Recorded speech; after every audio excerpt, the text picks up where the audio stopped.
ನಮಸ್ಕಾರ. ಇವತ್ ಸಂಡೇ ಗೊತ್ತಲ್ಲ ನಿಮ್ಗೆ. ನೀವು ಕೆಲವೊಂದು ಕ್ವಶನ್ಸ್ಗೆ ಆನ್ಸರ್ ಮಾಡುವಂತ ಟೈಮ್. ಕೆಲವೊಂದು ಕ್ವಶನ್ಸ್ ಅನ್ನ ಸೆಲೆಕ್ಟ್ ಮಾಡ್ಕೊಂಡೆ ನೋಡ್ರಿ. ಇಲ್ಲಿ ಯಾರ್ದು ಹೆಸರು ತಗೊಳ್ಳೋದು ಬೇಡ, ಡೈರೆಕ್ಟ್ ಆಗಿ ಕ್ವಶನ್ಸ್ ತಗೊಳ್ಳೋಣ ಅಂತ. ಒಬ್ರು ಕೇಳಾರ, ಸಿವಿಯರ್ ಮೈಗ್ರೇನ್ ಹೆಡೇಕ್ ಸೊಲ್ಯೂಷನ್ ಹೇಳ್ರಿ ಅಂತ ಕೇಳಾರ. ದಿನಾಲು ಬರ್ತದ, ತಡ್ಕೊಳಕ್ ಆಗೋದಿಲ್ಲ ಅಂತ ಹೇಳಿ. ಅದನ್ನ ನಾನು ನಿನ್ನೆ ಒಂದು ವಿಡಿಯೋ ಮಾಡೀನಿ. ಮೈಗ್ರೇನ್ ಅಂದ್ರೆ ಏನು, ಹೆಂಗ್ ಬರ್ತದ, ಯಾವ್ಯಾವ ಕಾರಣದಿಂದ ಅದು ಟ್ರಿಗರ್ ಆಗ್ತದ, ಅದನ್ನ ಹೆಂಗ್ ಕಂಟ್ರೋಲ್ ಮಾಡ್ಕೋಬಹುದು, ಮನೆಯೊಳಗೆ ಏನ್ ಮಾಡ್ಕೋಬಹುದು, ಅಥವಾ ಅತಿ ಸಿವಿಯರ್ ಅಂತಂದ್ರೆ ಹೆಂಗ್ ಟ್ರೀಟ್ಮೆಂಟ್ ತಗೋಬೇಕು, ಎಲ್ಲಾದ್ರ ಬಗ್ಗೆ ಡಿಟೇಲ್ ಆಗಿ ಒಂದು ವಿಡಿಯೋ ನೆನ್ನೆನೆ ಮಾಡಿ ಅಪ್ಲೋಡ್ ಮಾಡೀನಿ. ದಯವಿಟ್ಟು ಆ ವಿಡಿಯೋನ ಕಂಪ್ಲೀಟ್ ಆಗಿ ನೋಡ್ರಿ, ನಿಮಗೆ ಬಹಳಷ್ಟು ಇನ್ಫಾರ್ಮೇಶನ್ ಸಿಗ್ತದೆ. ಓಕೆ, ಲೈಕ್ ಟ್ರಿಗರಿಂಗ್ ಫ್ಯಾಕ್ಟರ್ಸ್ ಇರ್ತಾವ, ಆ ತಪ್ಪುಗಳು ಬಹಳ ಮಾಡ್ತಿರ್ತೀವಿ ನಾವು. ಉದಾಹರಣೆಗೆ ಬಹಳ ಬಿಸಿಲಿಗೆ ಹೋಗೋದು, ಬಿಸಿಲೊಳಗೆ ಬಹಳ ಎಕ್ಸ್ಪೋಸ್ ಆಗೋದು, ಅಥವಾ ನಾವು MSG ಇರುವಂತದ್ದು ಅಂದ್ರೆ ಮೊನೋಸೋಡಿಯಂ ಗ್ಲುಟಾಮೇಟ್ ಅಂತ ಹೇಳ್ತೀವಿ. ಅದು ಒಂದು ಗ್ಲುಟಾಮಿಕ್ ಆಸಿಡ್ ಇಂದ ಒಂದು ಸೋಡಿಯಂ ಸಾಲ್ಟ್ ರೀ. ಅದು ಅದರಿಂದಾನೆ ಈ ಚಿಪ್ಸ್ ಕುರ್ಕುರೆಗೆಲ್ಲ ಒಂಥರ ಸಾಲ್ಟಿ ಟೇಸ್ಟ್ ಬರ್ತಿರ್ತದಲ್ಲ, ಅದ್ರದೇ ಅದು ಕಂಟೆಂಟ್. ಅವನ್ ತಿನ್ನೋದು, ಅಥವಾ ಆರ್ಟಿಫಿಷಿಯಲ್ ಸ್ವೀಟ್ನರ್ಸ್ ತಿನ್ನೋದು, ಬೇಕರಿ ಐಟಮ್ಸ್ ತಿನ್ನೋದು, ಇಲ್ಲ ನಮ್ಮ ಪ್ರಕೃತಿ ವಿರುದ್ಧವಾದಂತ ಒಂದು ಫಾಸ್ಟಿಂಗ್ ಮಾಡೋದು. ಫಾಸ್ಟಿಂಗ್ ಬೆಸ್ಟ್, ಬಟ್ ನಿಮ್ ಪ್ರಕೃತಿ ನೋಡ್ಕೊಂಡು ನಿಮ್ಗೆ ಯಾವ್ದು ಹೆಂಗ್ ಸೂಟ್ ಆಗ್ತದ ಆ ಟೈಪ್ ಫಾಸ್ಟಿಂಗ್ ಮಾಡ್ಬೇಕು ಅಂತ ಹೇಳೇನಿ. ಅಲ್ಲಿ ಉಲ್ಟಾ ಪಲ್ಟಾ ಮಾಡ್ಕೊಳ್ಳೋದು, ನೀರ್ ಕುಡಿಲಾರ್ದಂಗಿರೋದು, ಸ್ಲೀಪ್ ಡಿಸ್ಟರ್ಬೆನ್ಸ್ ಮಾಡ್ಕೊಳ್ಳೋದು, ಹೌದಲ್ರಿ, ಹಿಂಗ ಸ್ಕ್ರೀನ್ ಟೈಮ್ ಹೆಚ್ಚಿಗೆ ಇಟ್ಕೊಳ್ಳೋದು, ಇವೆಲ್ಲ ಟ್ರಿಗರಿಂಗ್ ಪಾಯಿಂಟ್ಸ್. ಅಥವಾ ನಿಮ್ಮ ಡೈಜೆಸ್ಟಿವ್ ಪ್ರಾಬ್ಲಮ್ಸ್ ಏನೇ ಇದು, ಡೈಜೆಸ್ಟಿವ್ ಸಿಸ್ಟಮ್ಗೆ ಸಂಬಂಧಪಟ್ಟಂತ ಸಮಸ್ಯೆಗಳಿರ್ತಾವ, ಗ್ಯಾಸ್ಟ್ರೈಟಿಸ್, ಕಾನ್ಸ್ಟಿಪೇಷನ್, ಅದ್ರ ಕಡೆ ಗಮನ ಕೊಡಂಗೆ ಇಲ್ಲ. ಇವನ್ನೆಲ್ಲ ಮೊದಲು ಸರಿ ಮಾಡ್ಕೊಡ್ರಿ, ಆಟೋಮೆಟಿಕಲಿ ನಿಮ್ದು ಮೈಗ್ರೇನ್ ಕಡಿಮೆ ಆಗೇ ಆಗ್ತದ. ಅದ್ರ ಬಗ್ಗೆ ಮಾಡಿರೋ ವಿಡಿಯೋ ಕಂಪ್ಲೀಟ್ ಆಗಿ ನೋಡ್ರಿ. ಆಮೇಲೆ ಮೈಗ್ರೇನ್ ಅಟ್ಯಾಕ್ ಆದ ತಕ್ಷಣ ಮನೆಯೊಳಗೆ ಏನ್ ಮಾಡ್ಕೋಬೇಕು ಅನ್ನೋದ್ರ ಬಗ್ಗೆ ಹೇಳೇನ. ಕೆಲವೊಂದು ಲೇಪಗಳನ್ನ ಹಚ್ಕೊಳ್ಳೋದಿರ್ತದ, ಇಲ್ಲ ಅಂದ್ರೆ cold pack, hot pack, neck stiffness ಅನ್ನ ಕಡಿಮೆ ಮಾಡ್ಕೋಬಹುದು. ಇವನ್ನೆಲ್ಲಾ ಮಾಡ್ಕೋಬಹುದು ನೀವು. ಕೆಲವೊಂದ್ಸರಿ ಕಂಪ್ಲೀಟ್ ರೆಸ್ಟ್ ತಗೋಬೇಕಾಗ್ತದ. ಓಕೆ, ಹಿಂಗ ಮನಿಯೊಳಗ ನಸ್ಸೆ ಹೆಂಗ್ ಮಾಡ್ಕೋಬೇಕು, ಮನಿಯೊಳಗ ಏನೇನ್ ಮಾಡ್ಕೋಬೇಕು ಅನ್ನೋದ್ರ ಬಗ್ಗೆನೂ ಹೇಳೇನಿ. ಅತಿ ಹೆಚ್ಚಿಗೆ ಆಗಿತ್ತು ಅಂತಂದ್ರ ನೀವು ನಿಮಗ್ ಯಾರ ಮೇಲೆ ವಿಶ್ವಾಸ ಇರ್ತದ ಆ ಡಾಕ್ಟರ್ಸ್ ಅನ್ನ ಕನ್ಸಲ್ಟ್ ಮಾಡ್ರಿ. ಅವ್ರು ನಿಮ್ಮ ಕಾನ್ಸ್ಟಿಟ್ಯೂಷನ್ ನೋಡ್ಕೊಂಡು, ಅಂದ್ರೆ ಪ್ರಕೃತಿ ನೋಡ್ಕೊಂಡು ನಿಮ್ಗೆ ಹೆಂಗ್ ಬೇಕು ಹಂಗ್ ಕರೆಕ್ಟ್ ಆಗಿ ಟ್ರೀಟ್ಮೆಂಟ್ ಅನ್ನ ಮಾಡ್ತಾರ. ಶೋಧನ ಟ್ರೀಟ್ಮೆಂಟ್ ಮಾಡ್ತಾರ, ಶಮನ ಟ್ರೀಟ್ಮೆಂಟ್ ಅನ್ನ ಮಾಡಿ ಅದು ರಿಲ್ಯಾಪ್ಸ್ ಆಗ್ಲಾರ್ದಂಗ ನಿಮಗ್ ಮಾಡಿ ಕೊಡ್ತಾರ. ಜೊತೆಗೆ ನಿಮ್ದು ಅಗ್ನಿ ಬ್ಯಾಲೆನ್ಸ್ ಮಾಡ್ಕೊಡ್ತಾರೆ. ಆರಾಮಾಗಿ ಮೈಗ್ರೇನ್ ಫ್ರೀ ಲೈಫ್ ನಡೆಸಬಹುದು. ಮೈಗ್ರೇನ್ ಅನ್ನೋದು ಒಂದು ದೊಡ್ಡ ಇನ್ಕ್ಯೂರೇಬಲ್ ಡಿಸೀಸ್ ಅಲ್ಲ, ಅದನ್ನ ನಾವ್ ಹಂಗ ಅನ್ಕೊಂಡು ಅದಕ್ಕ ಕಾಂಪ್ರಮೈಸ್ ಆಗ್ಬಿಟ್ಟೇವಿ. ದಯವಿಟ್ಟು ಫಸ್ಟ್ ಇದ್ರದ್ದು ರೂಟ್ ಕಾಸ್ ಟ್ರೀಟ್ಮೆಂಟ್ ಅನ್ನ ತಗೊಳ್ಳಿಕ್ಕೆ ಪ್ರಯತ್ನ ಪಡ್ರಿ. ಓಕೆ, ಸೊ ಅದಕ್ಕೆ ಸಂಬಂಧಪಟ್ಟಂತ ವಿಡಿಯೋ ನೋಡ್ರಿ. ಓಕೆ, ದೆನ್ ಇನ್ನೊಬ್ರು ಏನ್ ಕೇಳಾರಪ್ಪ ಅಂತಂದ್ರ, ನೋಡ್ರಿ madam, sciatica and varicose veins ಬಗ್ಗೆ ಇನ್ಫಾರ್ಮೇಶನ್ ಕೊಡ್ರಿ ಅಂತ ಹೇಳಾರ. ಎಸ್, ವೆರಿಕೋಸಿಟಿ ಬಗ್ಗೆ, ಸಯಾಟಿಕಾ ಪ್ರಾಬ್ಲಮ್ಸ್ ಬಗ್ಗೆ ಡಿಟೇಲ್ ಆಗಿ ವಿಡಿಯೋಸ್ ಮಾಡ್ತೀನಿ. ಅದು ನನ್ನ ಪೈಪ್ಲೈನ್ ಒಳಗದ. ಯಾವ ಪ್ರಾಬ್ಲಮ್ಸ್ಗೆ ನನ್ನ ಆಸ್ಪತ್ರೆ ಒಳಗೆ ನಾನು ಏನ್ ಟ್ರೀಟ್ಮೆಂಟ್ ಕೊಡ್ತೀನಲ್ಲ ಅಂತ ಕ್ರಾನಿಕ್ ಕಂಡೀಷನ್ಸ್ ಬಗ್ಗೆ ನಾನು ವಿಡಿಯೋ ಮಾಡಿ ನಿಮ್ಗೆ ಅಪ್ಲೋಡ್ ಮಾಡ್ತೀನಿ. ಜಸ್ಟ್ ವೇಟ್ ಮಾಡ್ತಾ ಇರಿ. ಆಮೇಲೆ ಇನ್ನೊಬ್ರು ಏನ್ ಕೇಳಾರಂದ್ರೆ, hi doctor, please tell about L4 L5 disc bulge. Rest ಮಾಡಿದ್ರು ಲೋವರ್ ಬ್ಯಾಕ್ ಪೇನ್ ಇದೆ ಅಂತ ಹೇಳಾರ. ನಿಮಗ L4 L5 ಇದ್ದಾಗ ರೆಸ್ಟ್ ಮಾಡ್ಬೇಕು ಅಂತ ಯಾರು ಹೇಳಾರ? ಇದ್ರ ಅರ್ಥ ವರ್ಕ್ ಮಾಡ್ಬೇಕು ಅಂತೂ ಹೇಳಿಕ್ ಆಗಂಗಿಲ್ಲ. ಫಸ್ಟ್ ಯಾಕೆ L4 L5 ಒಳಗ ಬಲ್ಜ್ ಆಯ್ತು, ದಟ್ ಈಸ್ ಮೋಸ್ಟ್ ಇಂಪಾರ್ಟೆಂಟ್. ಏನಾರ ಟ್ರಾಮಾ ಆಗಿರ್ಬೇಕಾ, ಬಿದ್ದಿರ್ಬೇಕಾ, ಅಥವಾ ನೀವು ಹೆಣ್ಮಕ್ಳಾಗಿದ್ರೆ ಮೋಸ್ಟ್ಲಿ ಹೆಣ್ಣು ಮಕ್ಳೆ ಅನಿಸ್ತದ, ಫಿಮೇಲ್ ಅನಿಸ್ತದ.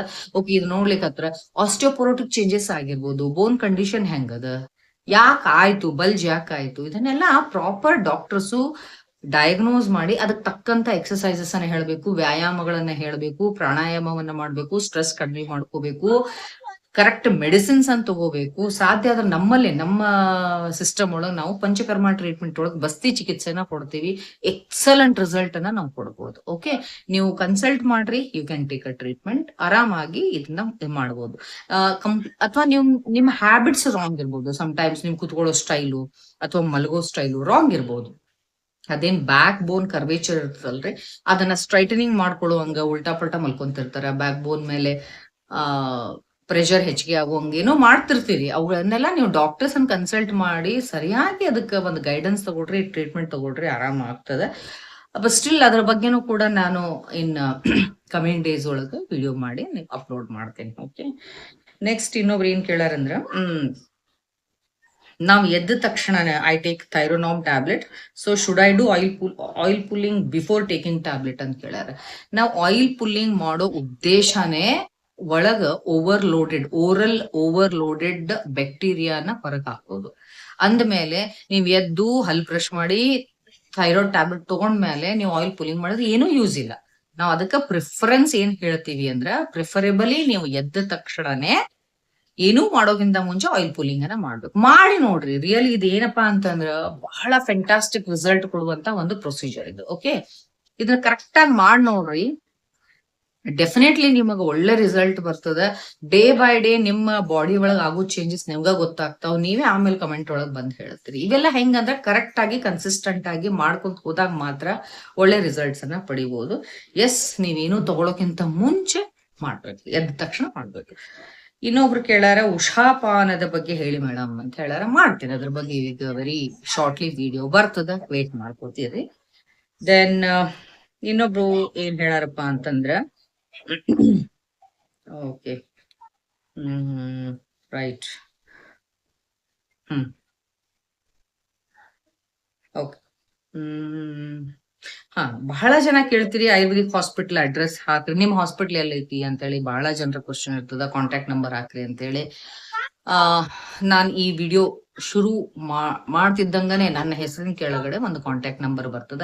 ಯಾರಿಗ್ ನನ್ನನ್ನು ಕನ್ಸಲ್ಟ್ ಮಾಡ್ಬೇಕು, ನಮ್ಮ ಹತ್ರ ಟ್ರೀಟ್ಮೆಂಟ್ ತಗೋಬೇಕು ಅನ್ನೋದಿರ್ತದಲ್ಲ, ನೀವು ಅಲ್ಲಿ ಆ ಫೋನ್ ನಂಬರ್ಗೆ ಫೋನ್ ಮಾಡಿ ಅಪಾಯಿಂಟ್ಮೆಂಟ್ ತಗೋಬಹುದು, ಬಂದು ಕನ್ಸಲ್ಟ್ ಮಾಡಬಹುದು. ನಮ್ದು ಇರೋದು ಹುಬ್ಬಳ್ಳಿ ಒಳಗ CBT ಅಂತದ, ಅಂದ್ರೆ ಸೆಂಟ್ರಲ್ ಬಸ್ ಟರ್ನರ್ ಅಂತದಲ್ಲ, ಅಲ್ಲಿ ಸೆಂಟ್ರಲ್ ಬಸ್ ಟರ್ಮಿನಲ್ ಅಂತ ಏನ್ ಹೇಳ್ತೀವಲ್ಲ, ಅಲ್ಲಿನೇ ನಮ್ಮ ಆಸ್ಪತ್ರೆ ಇರೋದು, ಅನುಗ್ರಹ ಆಯುರ್ವೇದಿಕ್ ಹಾಸ್ಪಿಟಲ್ ಅಂತ ಹೇಳಿ. ನಾ ಕಾಂಟ್ಯಾಕ್ಟ್ ನಂಬರ್ ಅನ್ನು ಹಾಕಿರ್ತೀನಿ.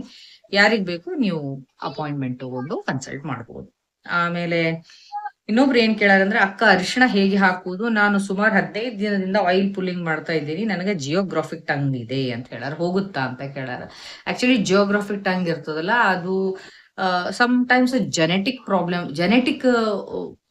ಇದು ಇರೋದ್ರಿಂದ, ಫ್ಯಾಕ್ಟ್ರಿ ಇರೋದ್ರಿಂದನೂ ಜಿಯೋಗ್ರಾಫಿಕ್ ಟಂಗ್ ಬರ್ತದ್ರಿ. ಇಲ್ಲಾಂದ್ರೆ ಸ್ಟ್ರೆಸ್ ಅತಿ ಹೆಚ್ಚಿಗೆ ಆಗಿತ್ತಂದ್ರೆ ಬರ್ತದ, ನಿದ್ದೆ ಸರಿ ಆಗ್ಲಿಲ್ಲ ಅಂದ್ರೆ ಬರ್ತದ, ವೈಟಮಿನ್ ಡಿ, ವೈಟಮಿನ್ ಕೆ ಮತ್ತೆ ವಿಟಮಿನ್ B12 ಡೆಫಿಷಿಯನ್ಸಿ ಇದ್ರೂ ಕೂಡ ಜಿಯೋಗ್ರಾಫಿಕ್ ಟಂಗ್ ಬರ್ತಿರ್ತದ. ಇಲ್ಲಿ ಏನಾಗ್ತಿರ್ತದಂದ್ರ ಸೆನ್ಸಿಟಿವ್ ಇರ್ತದ. ನೀವು ಸ್ವಲ್ಪ ಏನಾದ್ರು ಬಿಸಿ ಆಹಾರ ಊಟ ಮಾಡಿದ್ರೆ ಉರಿತಿರ್ತದ, ಅಥವಾ ಏನಾದ್ರು ಸ್ಪೈಸಿ ಥಿಂಗ್ಸ್ ತಿಂದ್ರ, ಖಾರದ್ ಏನಾರ ತಿಂದ್ರ ತಡ್ಕೊಳಿಕ್ ಆಗ್ತಿರಂಗಿಲ್ಲ, ಸ್ವಲ್ಪ ಸೆನ್ಸಿಟಿವ್ ಟಂಗ್ ಇರ್ತದ. ಬಟ್ ಹೆದರ್ಕೋಬೇಕಾಗಿಲ್ಲ. ನೀವು ಫಸ್ಟ್ ನಿಮ್ ಬಾಡಿ ಒಳಗಡೆ ಏನು ವೈಟಮಿನ್ ಡಿ ಆಗ್ಲಿ, ಕೆ ಆಗ್ಲಿ, ಅಥವಾ ವಿಟಮಿನ್ B12 ಆಗ್ಲಿ ಹೆಂಗ್ ಅದಾವು ಅನ್ನೋದನ್ನ ಚೆಕ್ ಮಾಡ್ಕೊಡ್ರಿ. ಪ್ರಾಪರ್ ಆಗಿ ನಿದ್ದೆ ಮಾಡ್ಕೊಡ್ರಿ, ಹೈಡ್ರೇಷನ್ ಪ್ರಾಪರ್ ಇರ್ಲಿ, ಓರಲ್ ಹೈಜೀನ್ ಕಡೆ ಬಹಳ ಗಮನ ಕೊಡ್ಬೇಕು ನೀವು. ಓಕೆ, ಇಂಥವ್ರಿ ನಾ ಸ್ಪೆಷಲ್ ಆಗಿ ಏನ್ ಹೇಳ್ತೀನಿ ಅಂದ್ರೆ, ಒಂದು ಇರಿಮೇದಾದಿ ತೈಲ ಅಂತ ಬರ್ತದೆ, ಆಯುರ್ವೇದಿಕ್ ಮೆಡಿಕಲ್ ಶಾಪ್ ಒಳಗೆ ಸಿಗ್ತದೆ, ಅಥವಾ ಎಷ್ಟಿ ಮಧು ಸಿದ್ಧ ತೈಲ ಅಂತ ಸಿಗ್ತದೆ. ಇವೆರಡರೊಳಗೆ ಯಾವ್ದಾದ್ರು ಸಿಕ್ಕರು ಪರವಾಗಿಲ್ಲ. ಇಲ್ಲ ತ್ರಿಫಲಾ ತೈಲ ಅಂತ ಸಿಗ್ತದೆ, ಅದನ್ನ ತಗೊಂಡು ನೀವು ಆಯಿಲ್ ಪುಲ್ಲಿಂಗ್ ಅನ್ನ ಕರೆಕ್ಟ್ ಆಗಿ 20 ಮಿನಿಟ್ಸ್ ಮಾಡೋದ್ರಿಂದ ನಿಮಗೆ ಬಹಳ ಒಳ್ಳೆ ರೀತಿ ಒಳಗ ಇನ್ಫ್ಲಮೇಟರಿ ಪ್ರೊಸೆಸ್ ಕಡಿಮೆ ಆಗಿ ನಿಮಗೆ ಜಿಯೋಗ್ರಾಫಿಕ್ ಟಂಗಿಂದ ಮುಕ್ತಿ ಸಿಗಬಹುದು. ಆರಾಮಾಗ್ತದ, ಹೆದರ್ಕೊಳ್ಳುವಂಥದ್ದೇನಿಲ್ಲ. ಬಟ್ ಮಾಡ್ರಿ, ಕರೆಕ್ಟ್ ಆಗಿ ಮಾಡ್ರಿ. ಓಕೆ, ಆಮೇಲೆ ಇನ್ನೊಬ್ರು ಏನ್ ಹೇಳಾರಂದ್ರ, ಮೇಡಮ್ ನೀರು ಕುಡಿದ್ರು ಹಲ್ಲು ಜುಮ್ ಅಂತದ, ಇದಕ್ಕೂ ಉಪಯೋಗ ಆಗುತ್ತಾ ಅಂತ ಕೇಳಾರ. ಆಯಿಲ್ ಪುಲ್ಲಿಂಗ್ ಇಂದ ಆಕ್ಚುಲಿ ನಮಗ ಬ್ಯಾಡಾಗಿದಂತ ಬ್ಯಾಕ್ಟೀರಿಯಲ್ ಲೋಡ್ ಅನ್ನ ನಾವು ಹೊರಗ್ ಹಾಕ್ತೇವಿ. ಗಮ್ ಹೆಲ್ತ್ ಸರಿ ಆಗ್ತದ, ಟೀತ್ ಹೆಲ್ತ್ ಸರಿ ಆಗ್ತದ. ಉಳ್ಕಿದ್ದೆಲ್ಲ ನಿಮಗೆ ಹೇಳೇನಿ, ಆ ವಿಡಿಯೋನ ಕರೆಕ್ಟ್ ಆಗಿ ನೋಡ್ರಿ. ಬಟ್ ಟೀತ್ ಅಂದ್ರೆ ಹಲ್ಲು ಜುಮ್ ಅಂತದಂದ್ರ ಟೀತ್ ಸೆನ್ಸಿಟಿವಿಟಿ ಡೆವಲಪ್ ಆಗ್ಯದ ಅಂದಂಗ ಅರ್ಥ. ಅಂದ್ರೆ ಎನಾಮಲ್ ಅಂತ ಇರ್ತದ್ರಿ ಹಲ್ಲಿನ ಮೇಲೆ, ಅಲ್ಲಿ ಏನಾದ್ರು ಡ್ಯಾಮೇಜ್ ಆಗಿತ್ತಂದ್ರೆ ಸೆನ್ಸಿಟಿವಿಟಿ ಬರ್ತದ. ಓಕೆ, ನೀವಂತ ಸಮಯದೊಳಗ ಡೆಂಟಿಸ್ಟ್ ಅನ್ನ ಕರೆಕ್ಟ್ ಆಗಿ ಕನ್ಸಲ್ಟ್ ಮಾಡ್ರಿ. They are the right persons. ಅವ್ರು ನಿಮ್ಮನ್ನ ನೋಡ್ಕೊಂಡು ಏನ್ ಕೊಡ್ಬೇಕು ಅಂತ ಕೊಡ್ತಾರ. ಯೂಶಲಿ ಟೀತ್ ಸೆನ್ಸಿಟಿವಿಟಿಗಿಂತ ಹೆಚ್ಚಿಗೆ ಗಮ್ ಹೆಲ್ತ್, ಬೇರೆ ಬೇರೆ ಎಲ್ಲಾ ಹೆಲ್ತಿಗೂ ಕೂಡ ಮೇನ್ ಥಿಂಗ್ ಬ್ಯಾಕ್ಟೀರಿಯಲ್ ಲೋಡ್ ಅನ್ನ ಹೊರಗೆ ಹಾಕ್ಲಿಕ್ಕೆ ಆಯಿಲ್ ಪುಲ್ಲಿಂಗ್ ಹೆಲ್ಪ್ ಮಾಡ್ತದೆ. ಅಂಡ್ ಆಬ್ವಿಯಸ್ಲಿ ಗಮ್ ಹೆಲ್ತ್ ಚಲೋ ಆತಂದ್ರೆ ನಿಮ್ ಟೀತ್ ಹೆಲ್ತ್ ಚಲೋ ಆಗೇ ಆಗ್ತದೆ. ಜುಮ್ ಕಡಿಮೆ ಆಗ್ಬೋದು. ಬಹಳ ಇತ್ತು ಅಂತಂದ್ರೆ better you consult dentist. Okay, ಆಮೇಲೆ ಓಕೆ, ಇದ್ರ ಜೊತೆಗೆ ಇನ್ನೊಬ್ರು ಬಹಳ ಒಂದು ಕನ್ಸರ್ನ್ ಇಂದ ಹೇಳಾರ. ಅವರು ಏನಪ್ಪಾ ಅಂದ್ರೆ, ಬಾಡಿಗೆ ಮನೆಯಲ್ಲಿ ವಾಸ ಮಾಡೋರಿಗೆ ಯಾವುದೇ ಆಯ್ಕೆಗಳಿರುವುದಿಲ್ಲ. ಈಗ ಆಲ್ಮೋಸ್ಟ್ ಎಲ್ಲಾ ಕಡೆ ಫಾರಿನ್ ಟಾಯ್ಲೆಟ್ ಸಿಸ್ಟಮ್ ಇರ್ತದ. ಸೊ ಬಡ ಜನರಿಗೆ ಊಟಕ್ಕೆ ಕಷ್ಟ ಇರ್ಬೇಕಾದ್ರೆ ಹಣ್ಣು ಹಂಪಲು ಎಲ್ಲಿಂದ ತರ್ತಾರ? ಆರೋಗ್ಯದ ಬಗ್ಗೆ ಬಡವರಿಗೂ ಅನುಕೂಲ ಆಗುವಂತ ಕೆಲವೊಂದು ಟಿಪ್ಸ್ ಹೇಳ್ರಿ ಅಂತ ಹೇಳಾರ. ಅಬ್ಸಲ್ಯೂಟ್ಲಿ ಕರೆಕ್ಟ್ ಇದು ಆಕ್ಚುಲಿ. ಆದ್ರೂ ನಾನ್ ಹೇಳೋದು ಕೂಡ ಏನು ಅಫೋರ್ಡೆಬಲ್ ಇರ್ಲಾರ್ದಂತ ನಾ ಏನೂ ಹೇಳುದಿಲ್ರಿ. ನಾ ಯಾವತ್ತು ಯಾರಿಗೂ ಸಪ್ಲಿಮೆಂಟ್ಸ್ ಹೆಚ್ಚಿಗೆ ಎನ್ಕರೇಜ್ ಮಾಡೋದಿಲ್ಲ, ಟಾನಿಕ್ಸ್ ಅನ್ನ ಕೊಡುದಿಲ್ಲ. ನನ್ನ ಹತ್ರ ಬಂದ್ ಪೇಷಂಟ್ಸ್ಗೆ ಕೇಳ್ರಿ, ಅಂದ್ರೆ ನಿಮ್ಗ ಅನುಭವ ಇದ್ದವ್ರಿಗೆ ಗೊತ್ತಿರ್ತದ. ನಾನ್ ನೀಟಾಗಿ ಹೇಳ್ತೇನೆ, ಅಂದ್ರೆ ನಿಮ್ ಮನೆಯೊಳಗ್ ಮಾಡುವಂತ ರೊಟ್ಟಿ ಪಲ್ಯ, ಚಪಾತಿ ಪಲ್ಯ, ಅನ್ನ ಸಾರು ಸಾಂಬಾರು ಇದನ್ನ ಊಟ ಮಾಡ್ರಿ, ಸರಿಯಾಗಿ ಊಟ ಮಾಡ್ಕೊಡ್ರಿ. ಓಕೆ, ಅನ್ನೆಸೆಸರಿ ಅದನ್ನ ತಗೊಂಡೆ ಇದನ್ನ ತಗೊಂಡೆ ಇಂಥವಕ್ಕೆಲ್ಲ ದುಡ್ಡು ಹಾಳ್ ಮಾಡ್ಬೇಡ್ರಿ ಅಂತ ನಾ ಕ್ಲಿಯರ್ ಆಗಿ ಹೇಳ್ತೀನಿ. ನಂಬರ್ 1. ಸೆಕೆಂಡ್ ಥಿಂಗ್ ಏನಂದ್ರೆ, ಇವನ್ ನೀವು ಅಫೋರ್ಡೆಬಲ್ ಇದ್ರೂ ಕೂಡ ಡ್ರೈ ಫ್ರೂಟ್ಸ್ ಅನ್ನ ಬೆಳಗ್ಗೆ ಮಧ್ಯಾಹ್ನ ರಾತ್ರಿ ಎಲ್ಲ ತಿನ್ನೋದ್ ಸರಿ ಅಂತ ಮಾಡಿರೇನ ತಪ್ಪದ. ಹಂಗ್ ತಿನ್ಲಿಕ್ಕೂ ಹೋಗ್ಬಾರ್ದು. ಓಕೆ, ಹಂಗಲ್ಲ, ಹಿತಮಿತವಾಗಿ ತಿನ್ರಿ. ಸುಮ್ನೆ ಎಲ್ಲೋ ಹೋಗಿ ಇವತ್ತಿನ ಕಾಲ ಹೆಂಗದಂದ್ರೆ ಎಂತಾ ಬಡವರಿದ್ರು ಕೂಡ ಹೋಗಿ ಎಲ್ಲೋ ಹೋಟೆಲ್ನಾಗ ಏನೋ ತಿನ್ ಬರ್ತಾರ, ಪಾನಿಪುರಿ ತಿನ್ ಬರ್ತಾರ, ಶೇವ್ಪುರಿ ತಿನ್ ಬರ್ತಾರ, ರೋಡ್ ಸೈಡ್ ಏನೋ ತಿನ್ ಬರ್ತಾರ. ಅಂತ ಅನ್ನೆಸೆಸರಿ ಖರ್ಚುಗಳನ್ನ ಕಟ್ ಮಾಡ್ರಿ. ಯಾವ್ದ್ ಬೇಡ ನಮಗ, ಒಂದ್ ಸ್ವಲ್ಪ ಕುತ್ಕೊಂಡು ನಮ್ಮ ಫೈನಾನ್ಷಿಯಲ್ ಕಂಡೀಷನ್ ಹೆಂಗೈತಿ, ಓಕೆ ಅಫೋರ್ಡೆಬಲ್ ಇಲ್ಲಲ್ಲ, ಬ್ಯಾಡಾಗಿದ್ದನ್ನೆಲ್ಲ ಕಟ್ ಮಾಡ್ರಿ. ಅಂತ ಸ್ವಲ್ಪ ದುಡ್ಡನ್ನ ನೀವು ಒಳ್ಳೆ ಹೆಲ್ದಿ ಆಗಿರುವಂತ ಹಣ್ಣುಗಳು, ಈಗ ಸೀಸನ್ಸ್ ಯಾವ ಸೀಸನ್ ಒಳಗೆ ಯಾವ ಹಣ್ಣುಗಳು ಬರ್ತಾವಲ್ಲ, ಬೇರೆದವ್ರು ಡಜನ್ ಗಟ್ಲೆ ಕೆಜಿ ಗಟ್ಲೆ ತಿಂದ್ರೆ ನೀವು 1-2 ಪೀಸ್ ತಿಂದ್ರೆ ಏನ್ ತಪ್ಪದರಿ. ಸ್ವಲ್ಪದ್ರೂ ತಿಂದ್ರು ಪರವಾಗಿಲ್ಲಲ್ಲ. ಹೌದು, ನೀವು ಟೋಟಲಿ ಬಿಡೋದಕ್ಕಿಂತ ಸ್ವಲ್ಪ ಆದ್ರೂ, ಮಾವಿನ ಹಣ್ಣು ಬಂದಾಗ ಕೇಸ್ ಗಟ್ಲೆ ತರ್ತಿರ್ತಾರೆ ಕೆಲವು ಜನ. ಅದಂಗಿಲ್ಲಪ್ಪ, ನಮಗ ಜಸ್ಟ್ 1-2-3 ಹಣ್ಣು, ಓಕೆ, ವಾರಕ್ಕೆ ಒಂದ್ 2-3 ಹಣ್ಣು ತಿಂದ್ರು ಸಾಕು. ಅಂದ್ರೆ ಆಯಾ ಸೀಸನ್ಗೆ ಅಲ್ಲಿ ಬರುವಂತ ಹಣ್ಣುಗಳನ್ನ ಸ್ವಲ್ಪ ಆದ್ರೂ ತಿನ್ಕೊಳ್ರಿ. ಮನೆಯೊಳಗೆ ಮಾಡೋ ಆಹಾರನ ಹೆಲ್ದಿಯಾಗಿ ಮಾಡ್ರಿ, ವೆಜಿಟೇಬಲ್ಸ್ ಹೆಚ್ಚಿಗೆ ತಗೊಳ್ರಿ. ಈ ಕಾಳು ಪದಾರ್ಥಗಳು ಇರ್ತಾವ. ಕೆಲವು ಜನರಿಗೆ ಹೆಂಗಿರ್ತದ ಗೊತ್ತಾ, ನಾನ್ ಹೇಳೋದು ಎಲ್ಲರಿಗೂ ಏನು ಅಂದ್ರೆ, ಡೈಲಿ ಒಂದು ಕಾಳಿನ ಪಲ್ಯ, ಒಂದು ತರಕಾರಿ ಪಲ್ಯ ಇದು ಇಟ್ಕೊಂಡ್ಬಿಡ್ರಿ. ಅಂದ್ರೆ ನಿಮ್ಗೆ ಇವನ್ ಎಕನಾಮಿಕಲಿನೂ ಹೆಲ್ಪ್ ಆಗ್ತದ, ಮತ್ತು ಈ ಕಡೆ ಪ್ರೋಟೀನ್ಸು, ವೈಟಮಿನ್ಸು, ಫೈಬರ್ಸು ಎಲ್ಲ ಹೋದಂಗ ಆಗ್ತದ.